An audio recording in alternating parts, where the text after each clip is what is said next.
And what does Maitreya promise? What does he want to achieve? What are his goals? Well, you know, if you look at the word Share International, which is the name of the site, you know, if you read what he says, he wants the world resource sharing of the world. He doesn't want there to be any, supposedly, any inequalities of the world. You know, you look at what he says that he is. He says that he is the Christ that the Christians are expecting, the Messiah the Jews are expecting, the fifth Buddha the Buddhists are expecting, Krishna the Hindus are expecting, and Imam Mahdi that the Muslims. So he's kind of everything rolled up into one. He's like the total package. He's going to give and be able to unite and put all of the various and different religious systems, the major religious systems, all on the same page. And the Bible says that when the Antichrist comes, he's going to come with all lying power, signs, and wonders. And he's going to deceive the whole world by which the miracles that he's going to do. So he's taking credit for every single miracle that's going on right now, whether it's a Marian apparition, which would be to him the ascended Master Mary, because he's got a whole band of masters that he's going to be coming with. And so he's taking credit for everything. Every miracle that you're seeing going on in the world right now, whether it's a Catholic miracle, whether it's some type of energizing of the water, whether it's some bleeding statue, whether it's, you know, some Hindu miracle, crosses of light, they've seen those in different and various churches. He's taking credit for all of that. And I think what we're going to see and what he says we're going to see, in fact, I just read this in their last report, Benjamin Kremitz said also with the UFO sightings, he says they're going to increase up until the time when he makes his emergence. And he's going to come on the scene. He's going to be able to explain all of this and try to put everybody on the same page. My personal belief is that the Antichrist, or the world teacher, will seem to actually be Christ, in the sense that he will seem to destroy some old system and some old bad leader. And I think that it will somehow be tied to, I don't know, this is my guess, but it will somehow be tied to some sort of fake or alien invasion or presence of some sort. I don't know if Maitreya fits all those characteristics, but I wouldn't doubt it for 1 minute if he was. My personal opinion is that Krim is somebody who is being talked to by entities and is doing what he's told to be doing. But you have to understand, a lot of times with people that are channeling entities like that, they oftentimes do and say things that don't come true, because the demons themselves don't know when. They're still on a timeline that they can't tell when something's going to happen. So they're always keeping something ready to happen in case when they finally can. So in the case of that, like if you look at the Blossom Goodchild thing and these ideas that were consistently put out by channel entities and things, it never came to pass because they don't have control over the timeline. They just have to always be ready. According to Share International and the Swahili edition of the Kenya Times, Maitreya made an appearance June 11, 1988, to a local congregation in Nairobi, Kenya. The editor of the Swahili edition of the Kenya Times, a veteran journalist named Job Matungi, witnessed the event and took some pictures. A summary of his article as it appeared in his newspaper is as follows, quote, "The tall figure of a barefooted, white-robed and bearded man appeared from nowhere and stood in the middle of the crowd. He was walking slowly towards the new church building, away from the tent. Mary walked with him side by side. I stared at the stranger without blinking, wafted on top of his turbaned head, his feet, and his entire body.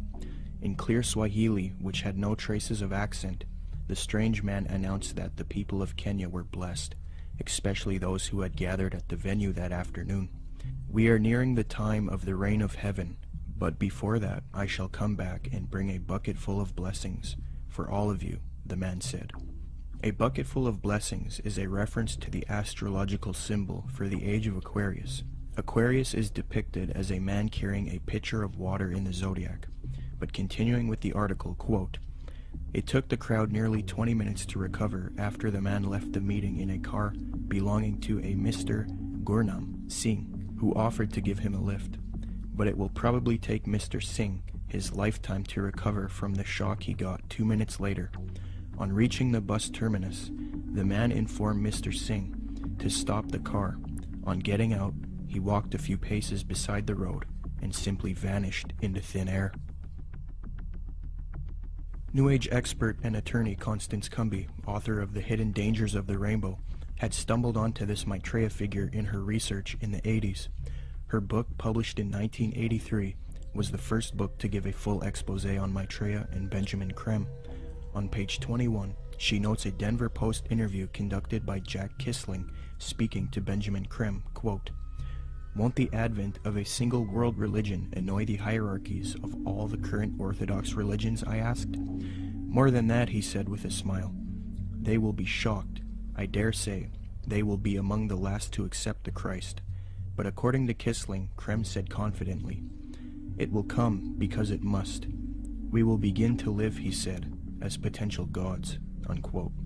Constance Cumby also notes that Creme is a Luciferian by citing a WLAC radio interview, quote, "In a November 9, 1982 radio interview over WLAC, Nashville, Benjamin Creme told the entire Bible Belt that Lucifer came to planet Earth from planet Venus 18.5 million years ago and made the supreme sacrifice for us," unquote. Constance Cumby had direct contact with Benjamin Creme face-to-face in Detroit, Michigan. I had the opportunity to meet this brave woman, and she showed me the place in which she had attended a lecture by Benjamin Creme.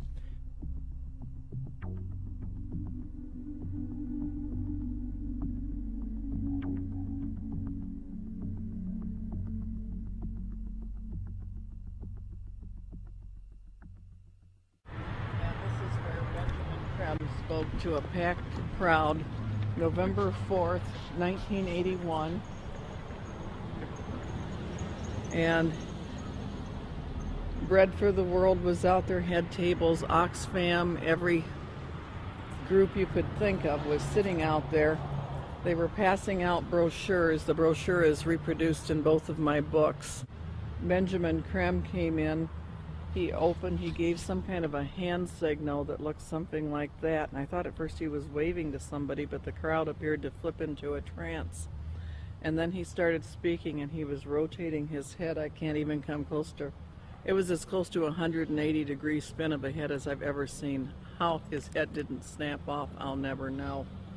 And then he started talking and laying out what they were doing, and the crowd was thoroughly under several degrees of hypnosis.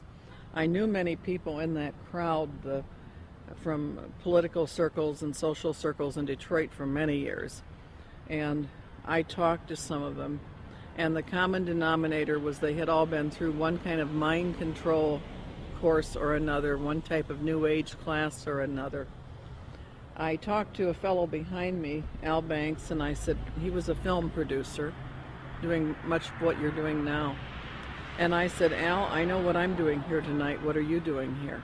And he said, "Because, Connie," he said, "I'm taking a course in miracles at Unity." He said, "I've joined Unity. We're all required to take a spiritual growth class. I've taken a course in miracles. It was a class requirement that we be here tonight." And then he said, "You know, Connie, I would have thought a progressive person like you would have joined Unity a long time ago." Well, then I started explaining to him exactly why I haven't, and he snapped, the glaze snapped off his eyes for a little bit. He thanked me for telling him. And then Creme came in and started doing his thing. And at the end of the evening, they had been promised an appearance by Maitreya, the Christ, channeled through Benjamin Creme himself, that Maitreya would speak through Benjamin Creme. And Benjamin Creme asked everybody to join in the recitation of the Great Invocation. I told the woman standing next to me, "I will not say the Great Invocation with you. I will say my own prayer." And she was a nice little prim, proper looking black lady, could have been active in any Black Baptist church in Detroit from her appearance. And she said, "No, that's all right, honey. We all have our own paths to God." And I said, "The reason I will not say the Great Invocation with you, the scriptures clearly said that the Antichrist would come denying that Jesus was the Christ." I said, "Benjamin Creme has denied it all evening and said Jesus was not the Christ and this Maitreya was."